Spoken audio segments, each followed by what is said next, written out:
이제 기도하기 시작하겠습니다. 주님을 향한 노래 날개를 달고 이 시간 주님 가까이 가고자 합니다. 시편을 통해서 시인들이 어떤 심정으로 노래하고 어떤 심정으로 시를 쓰며 어떻게 주님 앞에 살아갔는지, 그리고 그 마음은 어떤 마음이었는지, 그런 것들을 더욱더 이 시편을 통해서 저희들 한번 훑어볼 수 있도록 도와주시기만 간절히 바라고 원합니다. 예수님 이름으로 기도드립니다. 아멘. 자, 오늘 9편이죠. 9편이 꽤나 깁니다. 긴데 사실은 이제 그 얘기를 하겠습니다만은 9편과 시편은 원래 하나였다라는 것이 학계의 정설입니다. 둘로 분리된 이유가 무엇인지 아직 풀리지 않는 그 문제들이 남아있지만요. 우선 이 두 시편 전체가 하나의 알파벳 시문을 이룬다는 그 사실에서 그렇고요. 그래서 보면 히브리 알파벳이 22자거든요. 알렙부터 이렇게 시작하는데 이 9편이 알렙부터 이렇게 시작해갖고 카프로 마치고 시편은 라мет부터 해갖고 마지막 타우로 마쳐요. 물론 이 알파벳 순서에 완전히 순서가 맞다라는 것도 아니고, 또한 그 중간에 몇몇 알파벳들이 빠졌어요. 빠져가지고 아마 이거는 전승 과정에서 훼손되었다라는 어떤 그런 추정을 가지고 학자들은 아무튼 이 9편과 10편이 하나다라고 이렇게 얘기를 합니다. 9편 20절 보십시오. 여기 보면 의식적 기술적 표현이기도 한데요, 셀라라고 이렇게 맞춰요. 셀라라고 맞히는 것은 10편 끄트머리에 셀라를 붙이는 경우는 없어요. 시작이나 중간에 붙이기도 하는데요, 중간쯤에 이렇게 붙이는데요.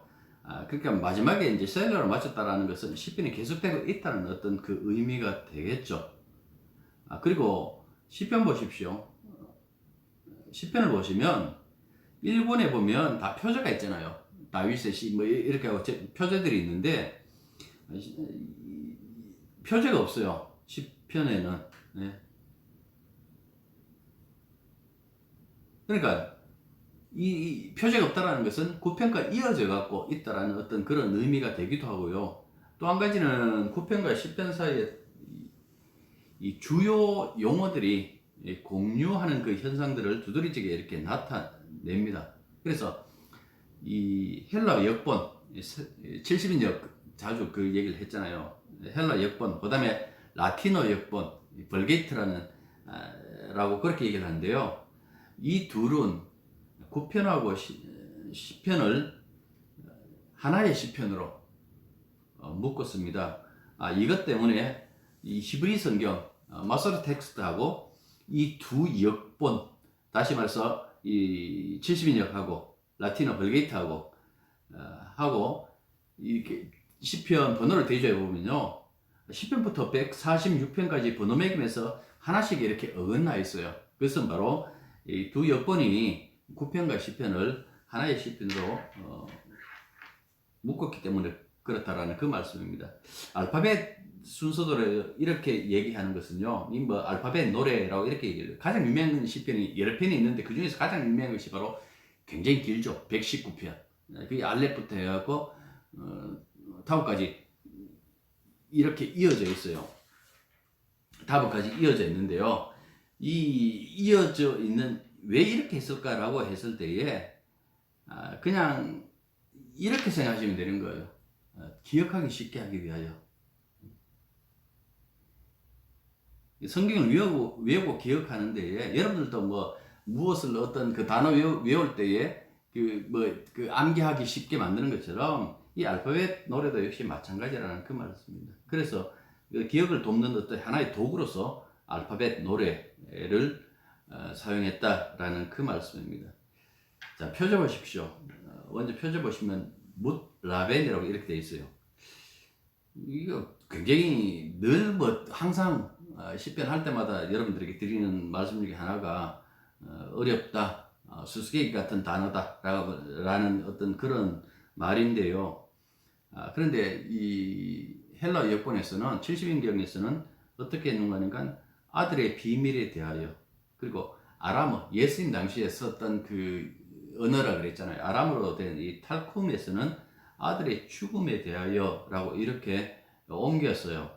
또 다른 이들은 어떻게 해석하는가 하니까 이것을 무라멘이라고 하지 않고 알라모트라고 이렇게 고쳐 읽어가지고 그 뭐 카운터테이너가 가장 이 남성 그 가운데서는 높지 않습니까? 그래서 남성의 최고음으로 부르는 것이다. 뭐 이렇게 얘기하기도 해요. 그러나 그 어떤 것도 확실한 것은 없다. 내부적인 어떤 그 이야기는 모른다라는 그 말씀입니다. 자, 이 알파벳 노래이기 때문에요. 오늘은 알파벳 형식을 따라 첫 글자를 따라 가지고 여러분들에게 말씀할 거예요. 이게 옛날에 우리가 불렀던 그 노래인데 지금 곡 좀 모르겠어요. 요렇게 되어 있는 거예요. 여기에 보면 알렛, 베트, 김멜, 달렛, 해, 바브, 자인, 헤트, 테트, 요드, 카프, 라멧, mem눈, 사멕, 아인, 페, 짜데, 그 다음에 커프, 러시, 신, 타브, 요까지 이제 22자인데요. 이 22자의 이 글자, 한 글자를 따갖고 첫 그 단어의 그 알렙을 이렇게 시작한다라는 그 말씀입니다. 자, 알렙으로 시작하는 1, 2절 보십시오. 1, 2절. 자, 요렇게 읽겠습니다. 보십시오. 내가 진심으로 여호와께 감사하며 주의 모든 기이한 일을 전하리이다. 내가 주를 기뻐하고 즐거워하며 지존하신 주의 이름을 찬송하리니. 자, 여기 보면 야훼 하나님의 그 의로신 그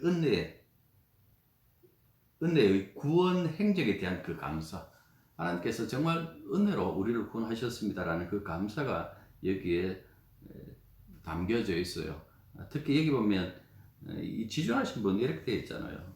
엘론 하는 것은 지극히 높으신 하나님, 이런 뜻이에요.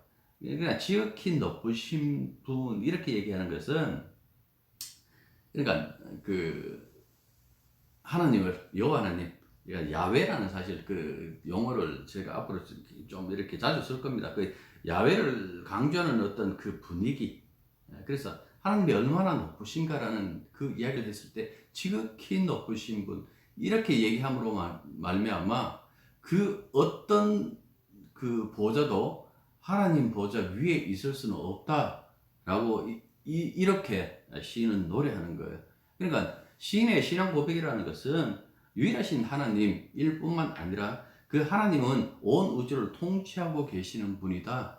누구도 하나님보다 높은 분이 없다라는 그 사실을 이렇게 고백했다라는 그 말씀입니다. 그래서 이 전체적인 어떤 그 분위기는요, 야훼 하나님과 그의 위대한 그 능력, 그 다음에 의로우신 그 명성에 대하여 진심으로 찬송드리는 그 찬양시입니다. 그래서 1절부터 2절까지 보시면 감사하다, 전하다, 기뻐하다, 즐거워하다, 찬송하다, 이 5개의 그 동사로 꾸몄어요. 말 안 하는 것이 아니라 동사라는 것이 그의 모든 것을 가지고 이렇게 하나님 앞에 찬양하고 온전히 자신을 드리는 그 모습을 보여주고 있다는 그 말씀입니다. 그 왜 이렇게 찬양을 하는가라고 했을 때에 그는 이렇게 고백하죠. 하나님이 행하신 기이한 일, 1절에 보면 나오죠. 모든 기이한 일을 전하리이다. 주의 모든 기이한 일을 전하리이다 라고 이렇게 얘기를 하고 있어요. 우리는 늘 먹고 사는 문제 때문에 거기에 붙들려 사는데, 시인은 주님이 벌이신 기이한 일, 구원이죠. 기이한 일에 관심을 두고 찬양하고 있는 거예요. 그래서 우리가 가끔씩 어떤 데 찬양하는가, 뭐 찬양도 잘 안 하죠. 유행가 부르든지, 요즘 뭐 경연대회에서 나오는 어떤 그런 노래 따라 부르든지, 옛날에 내가 불렀던 것하고, 뭐 그게 나쁘다는 건 아닌데요. 그러다 가끔은 찬양을 하시잖아요. 예배 때 말고. 그 찬양하실 때 도대체 어떤 데 찬양하는가라는 것을 돌아보십시오. 찬양하고 기도할 때에 대부분 그 이해타산에서 자기에게 유리한 어떤 그 일이 이루어졌을 때, 그때 찬양하지 않던가요? 하나님이 날 사랑한다라고 그렇게 얘기할 때도 언제나 그 이해타산이 맞았을 때에 뭔가 내게 많은 것들이 이렇게 남겨졌다고 생각했을 때에 그때 기도하기도 하고 찬양하기도 하고 감사하기도 하잖아요. 그런데 시인은 전혀 다르죠. 주님의 기이한 일, 그러니까 하나님의 그 행적, 하나님이 행하신 그 구원의 그 일을 두고 그 부분에 대하여 진정으로 감사하고 있다라는 그 말씀입니다.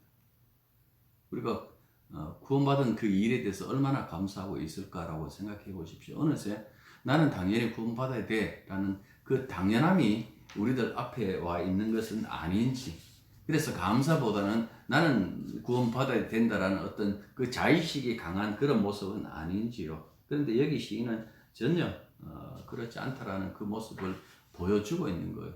뭐 환경 앞에 장사 없다라는 그 말이 있는 것처럼 우리의 삶이라는 것이 늘 뭐 먹고 사는 그 문제 때문에 거기에 부딪혀 사니까 나도 모르게 거기에 빠져 있지만은 가끔은 거기에서 벗어날 필요가 있지 않을까요? 그래서 하나님께서 베푸신 그 기이한 일이 무엇인가? 우리 뭐 오늘 여러분들 전사님 올렸던 그 글도 봤을 거 아닙니까? 그 보면서 교회라는 하나의 공동체, 그 속에 담겨져 있는 어떤 그 의미와 뜻과 그런 것들이 굉장히 좋지 않겠어요? 그래서 1절과 2절 이렇게 보시면 신이 감사하는 그 조건이 뭔가 하니까 자기가 하나님 앞에 있다라는 그 사실을 깨닫고 있다는 이야기죠. 그러니까 하나님 앞에 있다라는 그 사실 그 자체가 감사의 전제 조건으로 나타나고 있죠. 자, 두 번째 알파벳이 이제 베트예요. 베트인데 이게 3, 4절이에요. 3절하고 4절, 3절하고 4절요. 내 원수들이 물러갈 때에 주 앞에서 넘어져 망함이니이다. 주께서 나의 의와 송사를 변호하셨으며 보좌에 앉으사 의롭게 심판하셨나이다. 라고 이렇게 얘기를 하고 있어요. 자, 시인들의 원수들은 주 앞에서 도망치다가 3절에 그 얘기를 하죠. 넘어져서 망한다, 넘어져서 죽는다, 망했다, 뭐 이렇게 얘기를 하고 있어요. 왜 그들은 그렇게 되었을까? 그 이유가 4절에 나옵니다. 주께서 보좌에 앉으셔서 의로운 판단으로 시인을 위하여, 그러니까 하나님 백성을 위하여 공정하고 정직한 판결을 하셨기 때문에 라고 이렇게 말씀하고 있습니다. 보좌에 앉으사라는 것은 신현년, 그러니까 하나님의 어떤 그 나타나심을 나타내는 어떤 관용구예요. 그래서 하나님이 나타나셔가지고 하나님이 나타나셨다라는 것은 하나님이 개입하셨다라는 그 의미예요. 그래서 공의로운 심판을 하신다라고 이렇게 말씀하십니다. 그러니까 하나님의 등장 그 자체가 항상 심판과 연관되어져 있어요. 구원은 심판이 있어야 구원이 있겠죠. 그러니까 항상 심판과 이렇게 연관되어져 있어요. 계시록 보면 마지막에 보면 크고 흰 보좌 위에 앉으시니가 이렇게 말씀하고 있잖아요. 그러니까 크고 흰 보좌 위에 앉으시니 최후의 심판하시는 그 하나님을 묘사하고 있어요. 이때가 이제 우리가 이제 주가 이겼다라고 했던 그 이김의 그 영광이 완전히 드러나는 그 순간이겠죠. 그래서 하나님이 심판대에 있어서 모든 이 만물을 심판하신다? 라는 그 이야기를, 자, 9장 7절 보십시오. 7절 보시면 이렇게 얘기를 해요. 여호와께서 영원히 앉으시며, 영원히 앉아 계시다라는 것과, 그 다음에 10장 16절 보십시오. 그거 보면 야훼는 영원 무궁한 왕이시다라고 이렇게 노래해요. 그러니까 하나님의 심판의 그 보좌에 앉으시다라는 것은 영원하다 함으로 말미암아 반드시 심판하신다라는 것, 지나가지 않는다라는 그 사실을 의미하고 있다라는 그 말씀입니다. 세 번째 단어는요, 긴멜이에요. 긴멜인데 이 5절과 6절입니다. 5절, 이방 나라들을 책망하시고 악인을 멸하시며 그들의 이름을 영원히 지우셨나이다. 원수가 끊어져 영원히 멸망하였사오니 주께서 무너뜨린 성읍을 기억할 수 없나이다. 자, 하나님이 어떤 행적을 하시는가? 악한 원수의 나라들을 더는 그 이름이 알려지지 않도록 도말시켰다, 영원히 지워버렸다 라고 이렇게 말씀하고 있습니다. 원성의 나라들은 이제는 역사책에나 남아 있을 정도라고 그렇게 얘기를 하고 있죠. 이름이 지워졌다라는 것은 더 이상 존재할 가치가 없다라는 그 의미예요. 네 이름 지웠다라는 것은 더 이상 상관 안 하겠다, 더는 존재할 가치가 없다라는 그 의미예요. 예수 믿는 사람들이 행복이 무언가라고 이렇게 물어본다면 성경에서는 이름이 생명책에 기록되어져 있는 것 이렇게 얘기를 합니다. 구원받았다라는 어떤 또 다른 그 표현이기도 한데요. 이름이 생명책에 기록되어 있다라는 것은 주님이 우리의 이름에 관한 기억을 지워버리지 않는다라는 그 뜻입니다. 내가 영원히 너를 기억하겠다. 내가 부활시킬 때 반드시 너를 부활시키겠다라는 그런 의미를 담고 있다라는 그 말씀이죠. 누가복음 10장에 보면 예수께서 70인 제자를 파송하는 그 장면이 나와요. 그래서 권능을 주고 그들을 파송했더니 그들이 유대 곳곳에 다니다가 돌아와갖고 이제 얘기를 합니다. 70인이 기뻐하여 돌아와 이르되 주여 주의 이름이면 귀신들도 우리에게 항복하더이다 하고 이렇게 말하며 기뻐했어요. 그때 주님이 그들을 교훈하시면서 이렇게 답하셨습니다. 그러나 귀신들이 너에게 항복하는 거 기뻐하지 말고 너희 이름이 하늘에 기록된 것으로 기뻐하라 이렇게 말씀하셨어요. 그러니까 하늘의 이름이 우리의 이름이 기록되어져 있다라는 것이 뭡니까? 구원받았다라는 그 의미가 되겠죠. 그만큼 이름을 기억한다라는 것이 굉장히 중요하다라는 그 말씀입니다. 자, 네 번째 단어가 달렛인데요. 이 달렛은 빠졌어요. 뭐 훼손되었다고 뭐 그렇게 얘기를 하기도 해요. 아무튼 그 다음 자음이 이제 해인데요. 해로 시작하는 7절과 8절. 자, 7절과 8절 보십시오. 여호와께서 영원히 앉으시며 심판을 위하여 보좌를 준비하셨도다. 8절 공의로 세계를 심판하시며 정직으로 만민에게 판결을 내리시리로다 이렇게 말씀하고 있습니다. 여전히 심판하실 보좌가 견고하다라는 그 이야기죠. 앞서도 말씀드렸습니다만 영원히 앉으시며 라는 이 말씀은 야훼의 마음이 변개치 않는다라는 그 말씀이에요. 그만큼 하나님께서 심판하시고 당신의 그 의지를 분명히 드러내시고 변하지 않는다라는 그 이야기를 해요. 그 다음 자음이요. 밥인데요. 밥으로 시작하는 것이 바로 9절과 10절이에요. 여호와는 압제를 당하는 자의 요셉이요 환난 때의 요셉이시로다. 여호와의 주의 이름을 아는 자는 주를 의지하오니 이는 주를 찾는 자들을 버리지 아니하시리니이다. 그 하나님의 신명에 담겨져 있는 그 성격을 얘기하는 거예요. 압제당하는 자들의 요새가 되시고 그들의 보호자가 되신다라는 그 말씀입니다. 그리고 당신을 찾는 자를 결코 버리지 않는다라는 그 얘기를 하죠.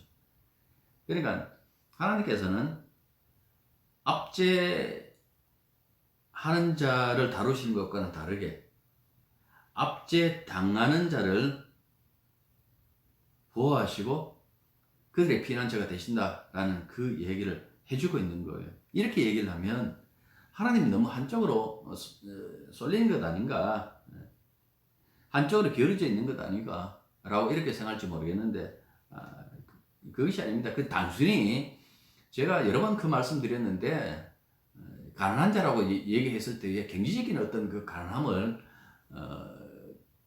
포함은 돼요. 포함은 되지만은 그것만 가지고 얘기하는 것은 분명히 아니다라는 그 말씀이에요. 그래서 마태복음은 심령이 가난한 자라고 이렇게 말씀하잖아요. 누구나 그냥 가난한 자는 이렇게 나오지만은 마태는 심령이 가난한 자하고 이렇게 얘기를 해요. 그러니까 정말 중요한 것은 마음의 그 가난함이겠죠. 그 가난함이라는 것은 언제나 그 하나님을 향한 어떤 그 마음, 세상의 그 모든 탐욕들을 지워버리고 오직 주만 바라보는 어떤 그 마음을 가지고 가난한 마음이라고 말씀하신다면 여기에 그 가난한 마음을 가지고 있는 자들의 피난처는 바로 야훼 하나님밖에 없다라는 그 사실을 이야기를 해주고 있는 거예요. 하나님께서는 신방 가운데서도 긍휼을 잊지 않으신 분. 그래서 이 구약이든 신약이든 늘 그 얘기를 해요. 만약에 하나님이 긍휼을 베풀지 아니하셨더라면 우리 중에 누구도 남아있지 않을 것이다라는 그 얘기를 한다고요. 사실 그렇잖아요. 우리가 의롭기 때문에 구원받는 것이 아니라 그 의를 증가받아서 우리가 구원에 이렇게 들어가지 않습니까? 그래서 하나님의 긍휼과 그 심판은 심판 가운데서 긍휼은 항상 그렇게 나타내요. 이게 하나님의 바로 심정이다라는 그 말씀입니다. 출애굽기 34장 6절부터 7절 제가 읽을게요.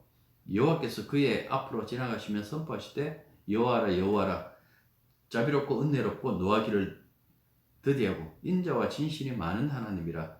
인자를 천대까지 베풀며 악과 과실과 죄를 용서하리라. 그러나 벌을 면제하지는 아니하고 아버지의 악행을 자손 3, 4대까지 보응하리라. 여러분들 잘못하면 자식들 3, 4대 흘러간다 그 뜻이 아니고 천대하고 3, 4대하고 얘기하는 거예요. 하나님 심판이 정말 무서운 것 같지만은 하나님의 심판은 3, 4대 정도밖에 되지 않고 긍휼이 천대다. 그러니까 하나님의 심판하는 마음을 긍휼하는 그 마음으로 덮었다라는 그 이야기입니다. 그만큼 하나님께서 사랑과 자비가 많으시다라는 그 이야기를 해주는 거죠. 그 다음에 이제 11절과 12절은요 짜인으로 시작하는 그 단어예요. 그래서 거기 보면 11절 보십시오. 너희는 시온에 계신 여호와를 찬송하며 그의 행사를 백성 중에 선포할지어다. 피 흘림을 심문하는 이가 그들을 기억하심이여 가난한 자의 부르심을 잊지 아니하심이로다. 자, 11절 12절은 그러니까 하나님께서 시온에 있을 때에 그 이스라엘 그 예루살렘을 둘러차고 있는 것도 그 시온이라고 이렇게 얘기를 하지만은 계시록 보면 하늘에 그 시온도 있지 않습니까? 그래서 그걸 생각해 본다면 하늘과 땅을 동시에 다스리시는 분. 여기 보시면 시온에 계신 주님과 그 다음에 피 흘림을 심판하시는 이 이렇게 얘기를 했어요. 그러니까 하늘에 계신 이가 땅에도 임재하신다라는 그 말씀이죠. 그래서 이 앞선 부분하고 이렇게 연결해 보면 주님은 결코 자기 백성을 잊지 않으신다라는 것. 그 다음에 두 번째로는 가난한 자 혹은 뭐 가련한 자, 마음이 가난한 자의 그 부르짖음을 외면하지 않으신다라는 것. 그 다음에 하늘에 계셔도 이 땅에 일어나는 모든 일에 개입하신다. 뭐 무소부재하시다라는 그렇게 얘기했을 때에 그냥 단순히 하나님께서 뭐 어디든 계신다라는 어떤 그런 의미도 뭐 틀리진 않았지만 그것보다는 모든 일에 하나님께서 간섭하신다라는 그 말씀입니다. 그 다음에 이제 헤트라고 알파벳 헤트로 이제 시작하는 12절과 13절입니다. 피 흘림을 심문하신 이가 기억하시며 알죠? 13절 14절입니다. 여호와여 내게 은혜를 베푸소서. 나를 사망의 문에서 일으키는 주여 나를 미워하는 자에게서 받는 나의 고통을 벗소서. 그리하시면 내가 주의 찬송을 다 전할 것이요 딸 시온의 문에서 주의 구원을 기뻐하리이다. 이렇게 말씀하고 있어요. 하나님의 긍휼과 은혜에 기대어서 구원을 소망하는 그 시인의 모습이 나타나죠. 시온의 문에서 주의 구원을 기뻐하고 주의 행한 일을 노래로 전하겠다라고 이렇게 얘기를 합니다. 여기 보시면 13절에 보면 사망의 문 나오죠. 14절 보십시오. 시온의 문. 이 두 개가 대조를 이루고 있지 않습니까? 이 문은 시온의 문 했을 때 이거 하나님께 나가는 문이잖아요. 이게 예루살렘 들어가는 그 성문이기도 하고 그 예루살렘에 성전이 있지 않습니까? 그 중앙에 성전이 있기 때문에 결국 하나님 계신 곳을 그 상징하거든요. 그곳에 나간다. 하나님 앞에 나간다라는 것은 생명 앞으로 생명을 주신 분 앞으로 나간다라는 그 의미죠. 그래서 사망의 문에서 이제는 생명의 문으로 이렇게 나가잖아요.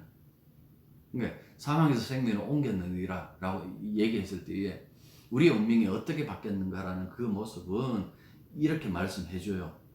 물론 구약에서 사망이라고 한 것은 그때 단순히 죽는 것이 아니다 그랬잖아요. 하나님과의 그 관계가 단절되는 것. 하나님과의 분리. 이걸 갖고 사망이라 그랬잖아요.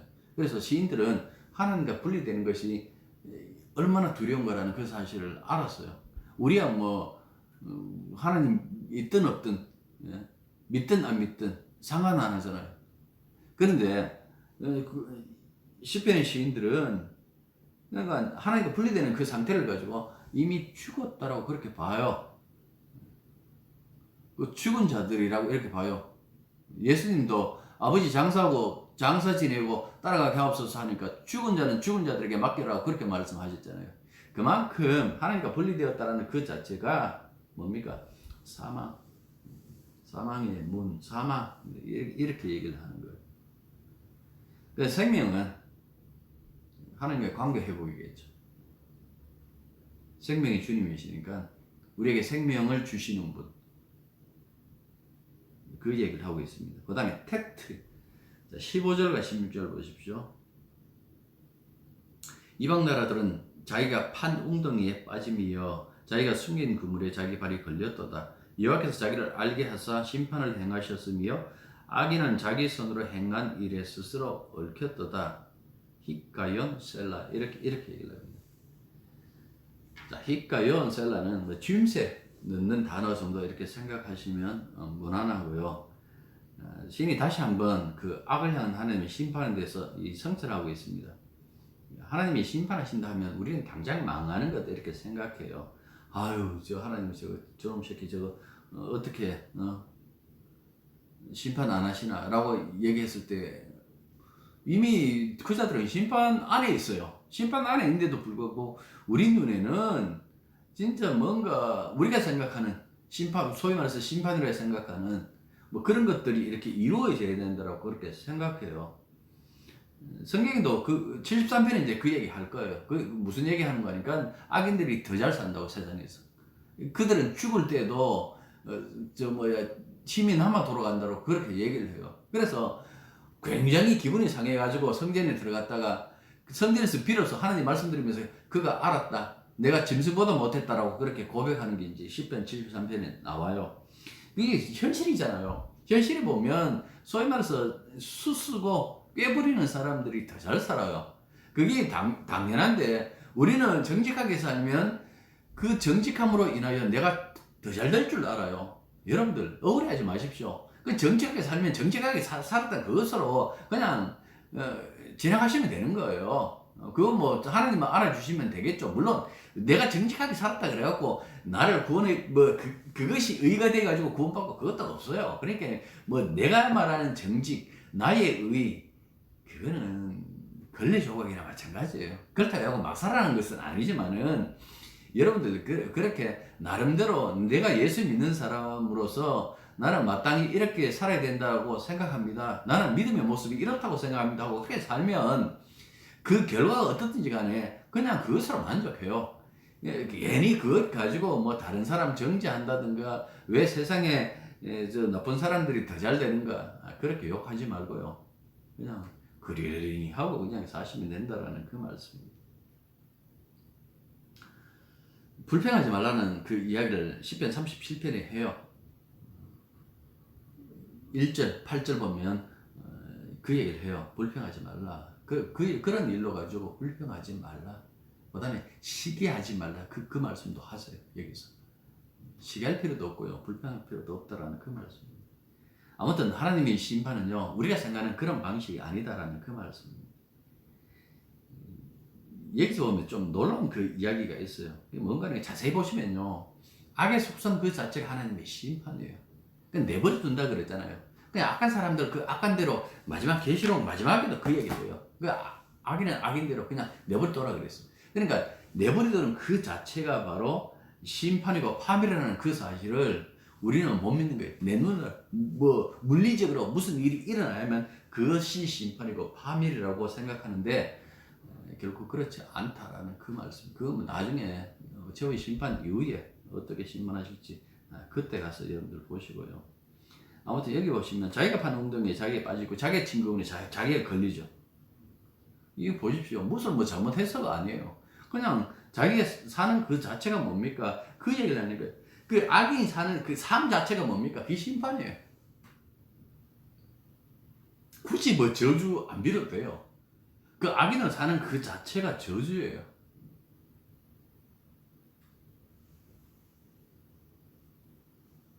그 악 자체가 파멸이라니까요.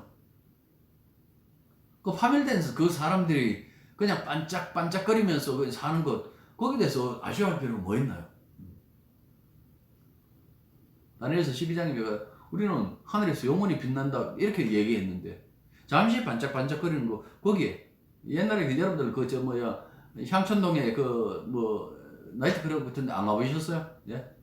사이키 조명 막 그 반짝반짝거리는데 그 사이키 조명은 곧 끝나지 않습니까? 그 끝나는 거 거기에 뭘 그렇게 마음을 두느냐라는 그 말씀입니다. 다시 정리할게요. 겉으로 막는 그거 보지 마시고 생명 없는 자체가 심판이구나. 하나님 없이 사는 저게 바로 심판이구나. 그렇게 생각하시면 되는 거예요. 자, 17절은 요도예요. 딱 한 절이에요. 17절 보십시오. 악인들이 수월로 돌아가며 하나님을 잊어버린 모든 이방 나라들이 그리하리로다.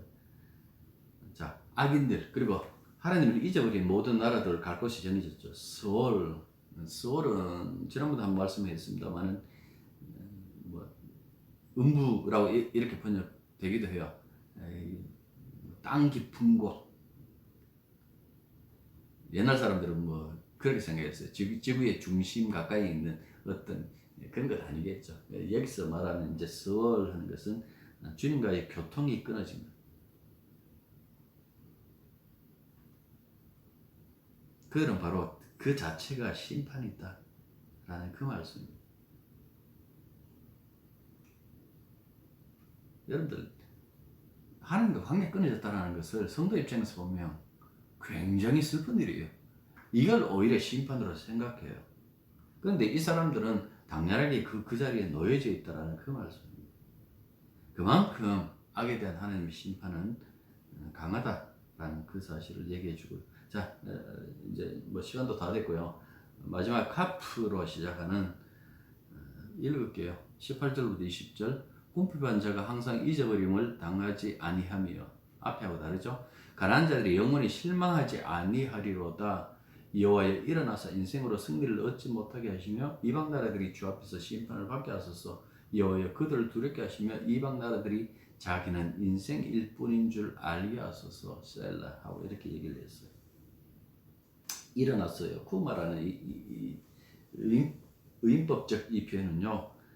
거룩한 전쟁, 야외의 전쟁할 때마다 전쟁을 계시를 알리는 그 용어예요. 민수기 10장 35절 보면 그가 떠날 때는 모세가 말하되 여호와여 일어나서 주의 대적들을 흩으시고 주를 미워하는 자가 주 앞에서 도망하게 하소서라고 그렇게 얘기를 해요. 그러니까 여호와께서 일어났다라는 그 이야기는 그 어떤 인생도 그 어떤 하나님을 알지 못하는 그 나라도 이기지 못한다라는 그 사실을 얘기를 해주고 있는 거예요. 결국 이들의 마지막은 뭘까요? 그 인생의 그 허무함,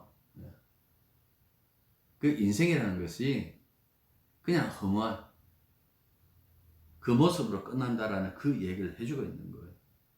그만큼 시편 기자는 아주 영성을 가지고 세상을 들여다보고 심판을 들여다보고 생명을 들여다보고 있다는 그 말씀입니다. 이렇게 끝내는 것은요. 다음 주 10절하고 계속해서 이어지기 때문에 그렇습니다. 자, 기도하겠습니다. 말씀을 볼 때마다 그 순간이라도 우리가 돌아보게 하옵소서. 예수 믿는다라는 것이 무엇이고 믿음으로 산다라는 것이 무엇이고 우리가 받은 복이 무엇인지 그 부분을 깨닫고 진심으로 찬송할 수 있는 그런 저희들이 되게 도와주십시오. 참 많은 것들이 우리 앞길을 가리고 있지만은 그 어떤 것이 가린다 할지라도 우리의 영혼은 항상 주님을 바라보고 주만 의지하고 살아갈 수 있도록 우리 마음과 우리의 몸을 늘 주장하여 주옵소서. 예수님 이름으로 기도드립니다. 아멘.